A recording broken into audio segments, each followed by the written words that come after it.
Shavua Tov. Good afternoon, everybody. I'm Rolene Marks. This is the Israel Brief. You guys meet me every Monday to Thursday to take a look at your top stories making headlines from Israel.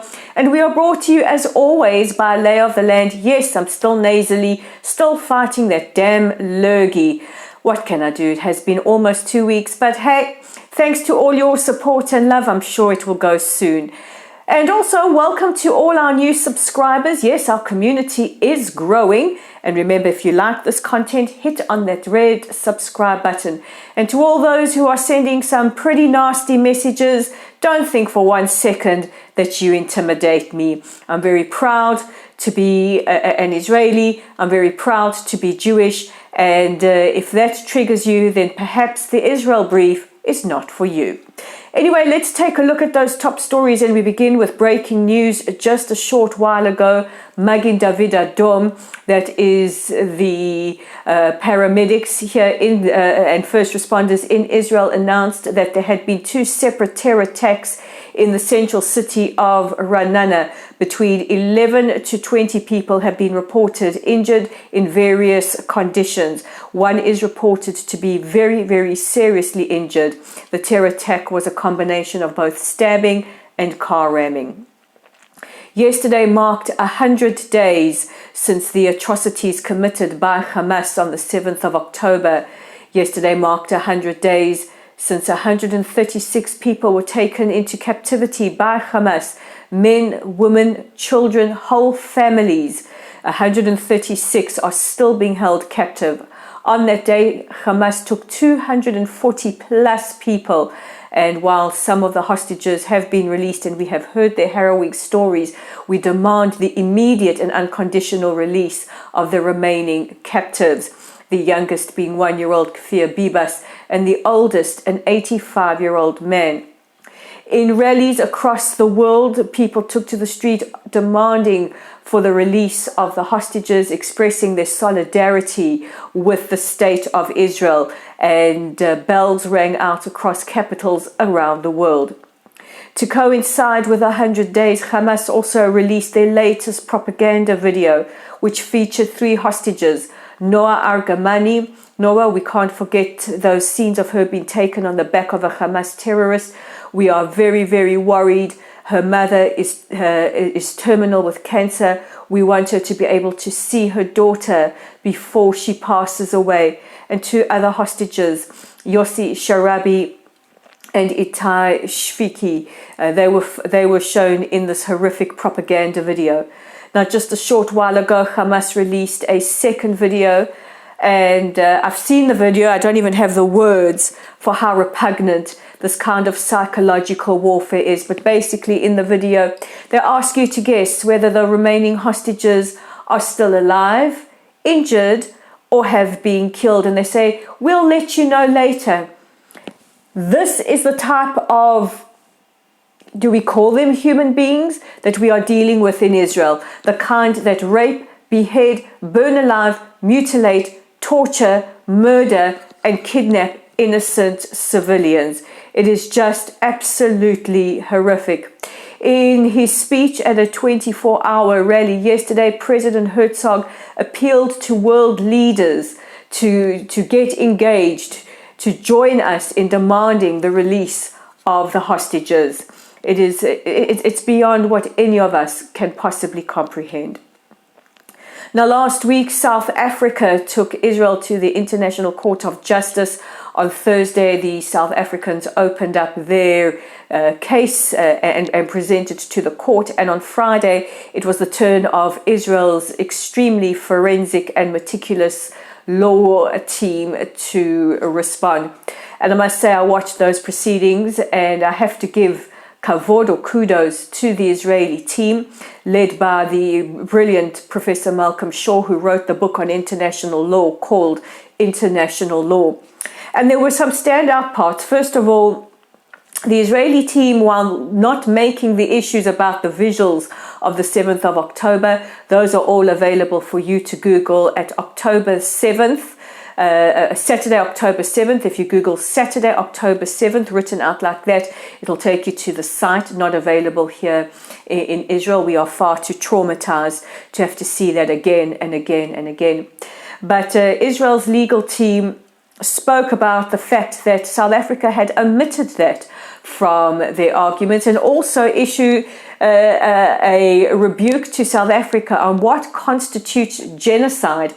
The Israeli team very, very ably and using visuals and audio demonstrated how the IDF is trying to mitigate as many civilian casualties as possible.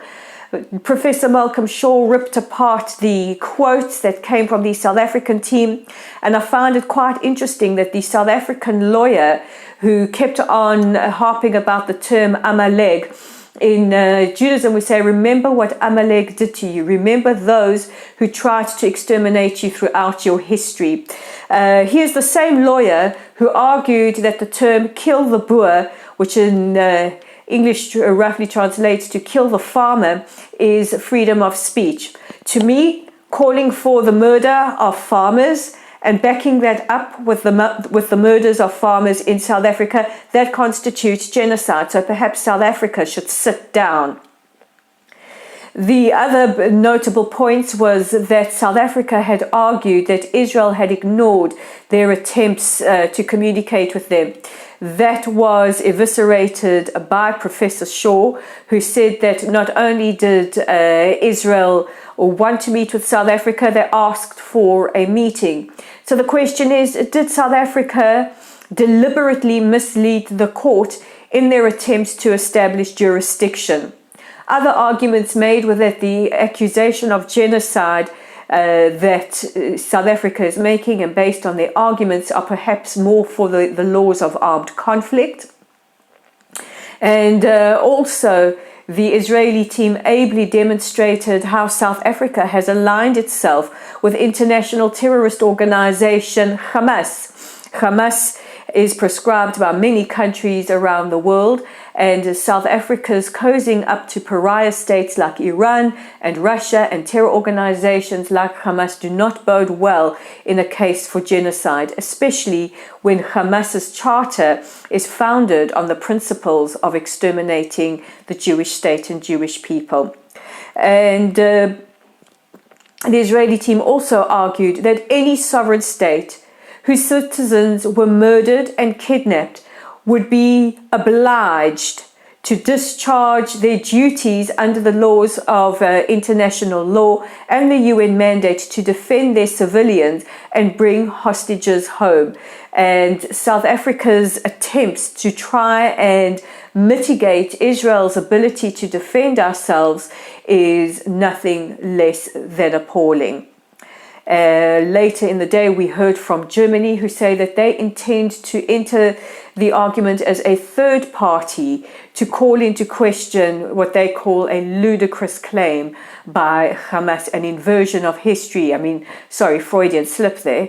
An inversion of history by the South African team, who are acting as the legal arm of Hamas. And also just a reminder to South Africa that 134 countries stand with Israel's right to defend herself. The knock-on effect from this case is being felt in South Africa in other ways.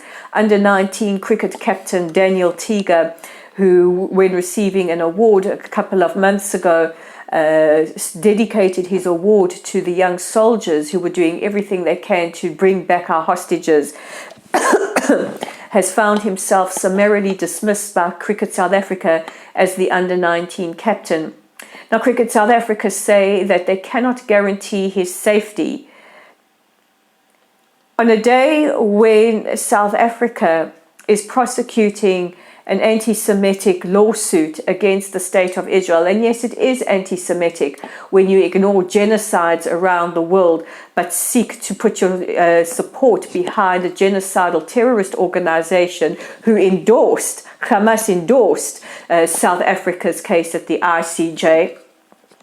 When you fire a young man based on his belief systems and his religion, we have a word for that. It's racist and it's discriminatory. and Cricket South Africa should be ashamed of themselves. The onus is on you, Cricket South Africa, to ensure that there is adequate protection, not to rob a young sportsman of his achievements based on his beliefs. We had a similar incident in Turkey. Sergev Yeheskel, a player for the football team Antalyaspor, had on his wrist yesterday written 100 days, 7th of October. He was arrested and brought before court earlier today in Turkey and has been sent back to Israel. He was escorted through the airport by armed security guards, like some kind of mafia loser. But Sergev, for your bravery, for your courage, for standing up for the 136 hostages, we applaud you. We are grateful to you. If talking about 136 hostages, innocent civilians being held captive, triggers you in a country that committed genocide against the Armenians, the Kurds and other people, perhaps Turkey should also sit this one out. And finally, Israel is suing the International Ice Hockey League for saying that the Israeli team can't play because they can't guarantee their safety and protection. This is not 1938 Germany. The onus is on you to ensure adequate protection. And it is just appalling that Jewish sportsmen and Jewish sports teams are being singled out for discrimination. Don't forget how this war started on the 7th of October.